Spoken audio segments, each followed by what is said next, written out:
Le mercato s'accélère, les rumeurs s'enflamment et les coulisses se dévoilent. Salut tout le monde et bienvenue dans cette nouvelle revue de presse. Malgré la victoire du Real Madrid lors du dernier Clasico face au FC Barcelone, 2-1, ce n'est pas la performance des Merengues qui fait la une de la presse espagnole, mais bien le comportement de Vinicius Junior. L'attaquant brésilien, visiblement frustré d'avoir été remplacé en seconde période par Xabi Alonso, a suscité la polémique par sa réaction jugée excessive. Conscient de son écart, le joueur a rapidement tenté d'apaiser les tensions. Sur ses réseaux sociaux, il a publié un message d'excuse. Aujourd'hui, je tiens à présenter mes excuses à tous les supporters du Real Madrid pour ma réaction lorsque j'ai été remplacé lors du Clasico. Comme je l'ai déjà fait à l'entraînement, je présente aussi mes excuses à mes coéquipiers, au club et au président. Un détail n'a cependant pas échappé aux médias, l'absence de toute mention de Xabi Alonso dans son communiqué. Une omission interprétée comme le signe d'un malaise persistant entre le Brésilien et son entraîneur. Selon plusieurs sources proches du vestiaire, la relation entre les deux hommes serait tendue depuis plusieurs semaines, Vinicius estimant ne pas être traité avec équité. Certains évoquent même la possibilité d'un départ en fin de saison si la situation ne s'améliore pas. Une mise au point ferme dans le vestiaire. D'après les informations d'El Chiringuito, le joueur aurait également présenté ses excuses en personne lors du retour à l'entraînement. Mais la réaction de Xabi Alonso a été plutôt glaciale. Devant tout le groupe, le technicien espagnol aurait répondu « Si quelqu'un a un problème, qu'il vienne m'en parler en privé, pas devant tout le monde ». Une phrase simple, mais lourde de sens, qui traduit la fermeté d'Alonso et son désir de maintenir la discipline au sein du vestiaire. L'entraîneur a voulu rappeler que l'institution prime toujours sur les états d'âme individuels, même lorsqu'il s'agit d'une star mondiale. Tensions apaisées, mais pas résolues. Malgré cette scène tendue, l'ambiance se serait rapidement détendue. Les excuses publiques et privées de Vinicius Junior ont été bien reçues par ses coéquipiers, et la séance d'entraînement s'est déroulée sans incident. Le joueur et son coach auraient même eu un bref entretien en tête-à-tête, au cours duquel Alonso aurait accepté ses excuses. Toutefois, la réconciliation reste fragile.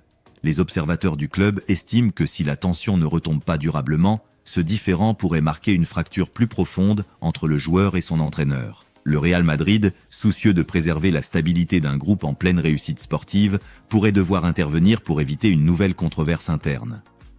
Entre autorité et ego. L'incident révèle deux personnalités fortes, celle d'un jeune joueur passionné et impulsif, et celle d'un entraîneur intransigeant qui veut imposer sa méthode. Vinicius, souvent perçu comme un moteur émotionnel du Real, peine parfois à canaliser son tempérament. Alonso, lui, cherche à asseoir son autorité dans un vestiaire rempli de stars. Si les deux hommes parviennent à trouver un terrain d'entente, cette tension pourrait finalement renforcer la cohésion du groupe. Mais si les frustrations s'accumulent, la situation pourrait devenir un véritable casse-tête pour la direction madrilène. Mohamed Salah, l'icône égyptienne de Liverpool, continue d'attirer les regards du Moyen-Orient. Selon plusieurs sources citées par TBR Football, l'offre astronomique de la Saudi Pro League, estimée à 150 millions de livres sterling par an, reste bel et bien sur la table. L'objectif des dirigeants saoudiens est clair, attirer Salah, leur cible prioritaire, pour rejoindre la galaxie des stars déjà installées dans le golf, à l'image de Cristiano Ronaldo ou Karim Benzema. Pour Salah, âgé de 33 ans, cette perspective séduit d'autant plus qu'il n'a jamais caché son ambition de finir sa carrière dans le monde arabe, proche de sa culture et de sa communauté. Un Salah moins étincelant, un Liverpool en perte d'élan depuis la prolongation de son contrat record à Liverpool, faisant de lui le joueur le mieux payé de l'histoire du club, la forme de Salah semble avoir légèrement décliné. Avec 4 buts et 3 passes décisives en 13 apparitions toutes compétitions confondues cette saison, l'attaquant n'affiche plus la même régularité que par le passé. Liverpool, de son côté, peine à retrouver la dynamique flamboyante de l'ère du titre 2019-2020. Les nombreux changements dans l'effectif ont fragilisé les automatismes et certains cadres, comme Salah et Van Dijk, sont désormais critiqués pour leur manque de leadership, notamment par Wayne Rooney. Rooney, dans son émission de Wayne Rooney Show, a déclaré « Van Dijk et Salah ont signé de nouveaux contrats, mais je ne les vois pas vraiment diriger cette équipe. Leur langage corporel a changé et cela influence tout le groupe. Une offre qui dépasse le football. L'offre saoudienne dépasse le simple cadre sportif. Salah se verrait proposer 150 millions de livres sterling par an de salaire, un rôle d'ambassadeur du tourisme et même une participation future dans la propriété d'un club. Cette approche montre la stratégie du royaume, combiner soft power, image internationale et influence culturelle. En recrutant Salah, l'Arabie Saoudite ne viserait pas seulement un joueur, mais un symbole mondial du football musulman, capable de fédérer les jeunes générations d'Afrique et d'Asie. Un départ inévitable à moyen terme? Même si aucune négociation n'est en cours actuellement, tout indique que le départ de Salah vers la Saudi Pro League n'est qu'une question de temps.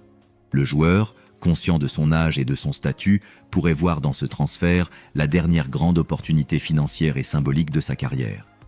Pour Liverpool, le défi sera double: remplacer une légende tout en amorçant une nouvelle ère sportive sans son leader offensif historique. En somme, Salah semble être à un tournant de sa carrière. Entre fidélité à Liverpool et appel du désert doré, la balance pourrait bientôt pencher du côté du golf. Selon Team Talk, Crystal Palace envisage sérieusement de recruter Nathan Ake, défenseur central de Manchester City, l'été prochain. Le club londonien se prépare au départ inévitable de Marc Guéhi, dont le contrat se termine à la fin de la saison. Plusieurs grands clubs européens comme Liverpool, le Bayern Munich et le Real Madrid sont déjà en course pour le signer. Face à ce vide défensif à venir, l'entraîneur Oliver Glasner et ses dirigeants ont ciblé Ake, 30 ans, comme un remplaçant potentiel de haut niveau. Palace suivait déjà le joueur l'été dernier, anticipant un éventuel départ de Guéhi.